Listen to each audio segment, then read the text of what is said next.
Hey everybody, Eric here to share with you the books I read in March of 1985.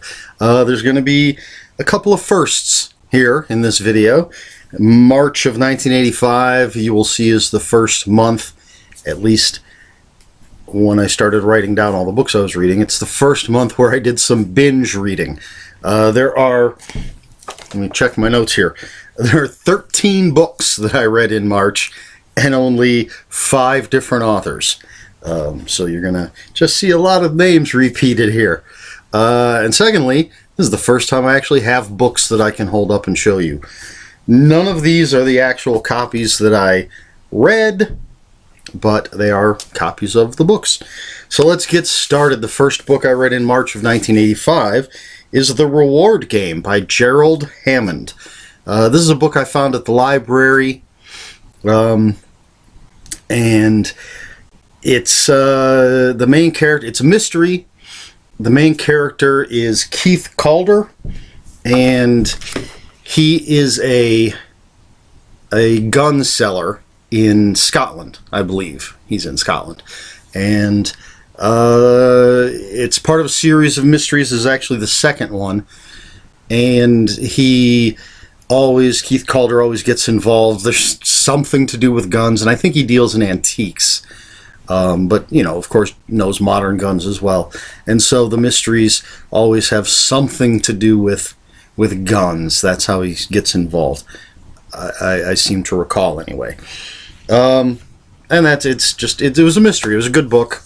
So The Reward Game, book number 1. Number 2, The Origin of Evil by Ellery Queen. Ellery Queen, for any mystery fans, should know there's Ellery Queen Mystery Magazine, which I think is still being published, and there are tons of Ellery Queen books. And what's interesting to me is that the Ellery Queen books were pretty meta. Ellery Queen was the pseudonym for 2 gentlemen who wrote these books. Ellery Queen was also the main character of the books, and Ellery Queen, the character, was a mystery writer who solved mysteries, but he was the author. So the character in the books was the author of the books you're reading. He wrote books about his own solving mysteries, but he was a fictional version of the 2 guys that were Ellery. Anyway. They were pretty straightforward mysteries, the type that where the character discovers the clues, or the reader discovers the clues along with the character, so it was possible to figure everything out along with the detective, or before the detective, which isn't always the case in mysteries. But Ellery Queen, classic stuff. Next we have The Revenge Game by Gerald Hammond. Obviously, I enjoyed the other Gerald Hammond that I read, so I went back to the library and got the next book. And The Revenge Game is number 3. I don't remember if I read the first one before 1985, or if I happened to start with the second one. Depends on what the library had, I guess. But again, The Revenge Game, Scottish, guns, mystery. Then we have God Save the Child by Robert B. Parker. This is a Spencer novel, a mystery. It is the second book in the Spencer series. And I will tell you right now, Spencer is my favorite private detective series ever. These books are fantastic. You're going to see these books many times on this list. Spencer was he was a hard-boiled detective, but also sort of a modern man. He was a sharp dresser, and he enjoyed cooking, and kind of a ladies' man, but not one of those that immediately just beds everybody. And that's one of the things I liked, was the progression of the character and his relationships. All the characters in the Spencer books are fantastic. But in the first book, the Godwolf manuscript, I remember at the end, he asks out this woman that he met, and she agrees to go out with him. So this is the second book, God Save the Child. he's, casually dating the woman from the first book, and he meets Susan Silverman in this book, and they start going out. And again, I distinctly remember after their first date, they're, I believe, back at his place, and he starts making the moves, and she says no, it's not. He doesn't just automatically get to bed these women, but their relationship builds. And it was interesting to see him sort of dating these two women. Again, casually dating these two women. And it's God Save the Child, so it's a kidnapping story. I think you could tell that from the title. But amazing. If you like mysteries at all, if you just like well-written stories with great characters, you should be reading Robert B. Parker, the Spencer series. Fantastic. Next we have The Skywalker by Kenneth Robison. I'm not sure how you say his name. You'll see it here because I have this book. This is number 3 in the Avenger series. There's the author's name. However you say that. I don't know. And it says by the creator of Doc Savage. Kenneth Robson, is how I'm going to say it, was a house name for Street and Smith, I believe was the publisher. So different authors used the name. There were a number of different authors that wrote Doc Savage, and there are a few authors that wrote The Avenger, although I think the main 24 were written by the same guy, but there's a lot more than that eventually came out. So The Avenger was this, he was a guy, he was a family man, rich, and in the first book, he is on a flight somewhere, maybe going home from somewhere, with his wife and child, and he either falls asleep or goes to the bathroom, something, and when he wakes up, his wife and child are gone, and everybody on the plane denies that he ever had a wife and child, and so he freaks out, goes into a state of shock. His hair turns white, and his face becomes, I don't want to say frozen, but kind of becomes slack. He doesn't have any control over his face anymore, but he can mold his face now because it doesn't move.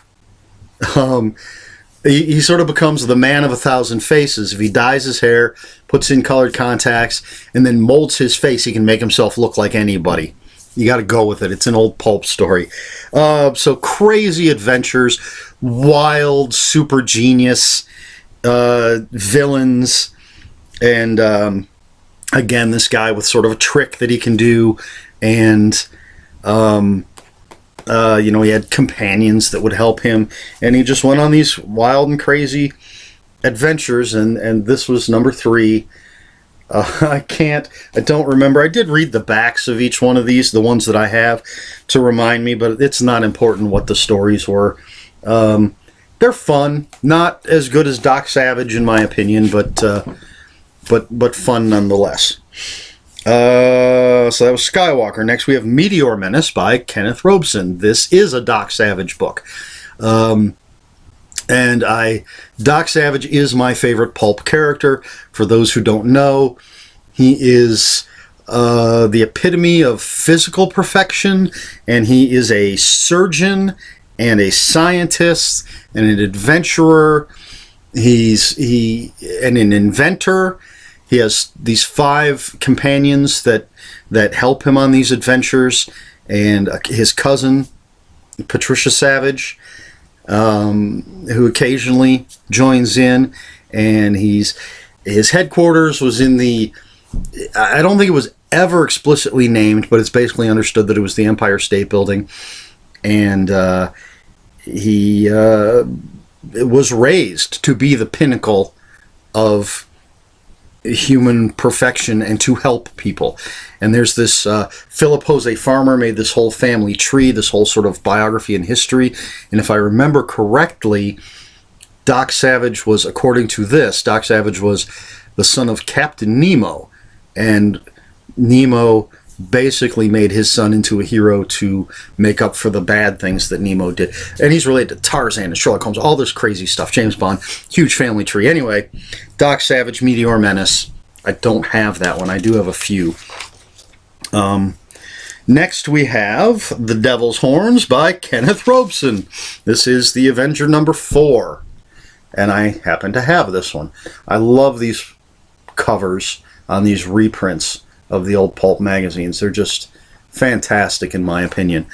And again, it's the Avenger. I don't need to go over his deal anymore. 25th book of the year, but that's, I don't know why I just read that number. Anyway, the next book is Mad Eyes by Kenneth Robeson, another Doc Savage book. You can see this is my binging here. After Mad Eyes was The Frosted Death by Kenneth Robeson, and it's another book of the Avenger. Again, love those covers. You can see book number 5, more crazy pulp adventure. Then we have Tunnel Terror, which was a Doc Savage book. Yeah, I was, I don't know, grooving on the pulps that month, March of 1985 for some reason. Just going crazy with the pulps. And then after Tunnel Terror, we had Fair Game by Gerald Hammond. Back to that Scottish gun dealer, another mystery. So you can see, again, I was hitting up the library. The Avenger books, the Doc Savage books, I owned those. We had the greatest used bookstore back in the day, and I could find all sorts of great stuff. I have a ton of the Avenger. I've been trying to rebuild my collection. I have a bunch of the Avenger. I'm missing a few. Not nearly as much Doc Savage. But anyway, Fair Game, Gerald Hammond, another mystery. Next, we have The Silent Seven by Maxwell Grant. This one is The Shadow, one that I do not have. I have maybe a dozen Shadow paperbacks, but this is not one of them. Probably, I'd say, my second favorite pulp character. Ignore the Alec Baldwin movie. Does not do The Shadow justice. Doc Savage was not a killer. The Shadow straight up would blow people away. Much darker character. If I'm going to make a comic book comparison, Doc Savage would be Superman. Maybe I should say Batman because of gadgets and being mortal, not having actual superpowers. But Superman, as far as attitude, he was a much more optimistic type of character. And then the Shadow would be closer to Batman, leaning into the Punisher because, again, he uses guns. There's actually a comic book miniseries going on right now that crosses over Batman and the Shadow, and it follows up a miniseries that ended not long ago. But anyway, The Shadow, The Silent Seven by Maxwell Grant, and then finally the last book that I read in March of 1985, and I have this book, is Mortal Stakes by Robert B. Parker. And this is the next Spencer novel. And I used to have all of these, got rid of them. Sometimes you gotta sell things to pay the bills. And I'm trying to rebuild this collection, but I'm being very specific. I want these covers. So I only have half a dozen Spencer books at the moment because I'm finding it difficult to find these particular covers. I just like them. These are the covers that were being published when I started reading the Spencer books. So that's just the way I am. I like to get things sometimes a certain way, and that's what I want. But Mortal Stakes, baseball and blackmail, and Spencer in the middle of it. And again, for me, it's the character. The mysteries are great, but it's the characters. And here, this is being I just wanted to double check, the third book. This is the point where Spencer basically makes a commitment to Sarah Silverman, I believe. Or maybe he's still dating, because I think maybe he takes the girl from the first book to the baseball game. So I think I think maybe he's still, that might be his last date with that girl, and then he starts concentrating. That's a horrible way to put it, but starts focusing on Susan Silverman. And I just, again, love that progression of the character. But anyway, Mortal Stakes, Robert B. Parker. That was the last book that I read in March 1985. So that's it. Like I said, 13 books, but if you look, the pulps are all pretty skinny, and the Spencer books, I can read these in a day. Not a day that I'm working, but if I got a nice casual day, I can sit down and blow through these pretty quickly. They're great. All right, so that's it for March of 1985. That's it for this week, and I'll see you next week. Read more books.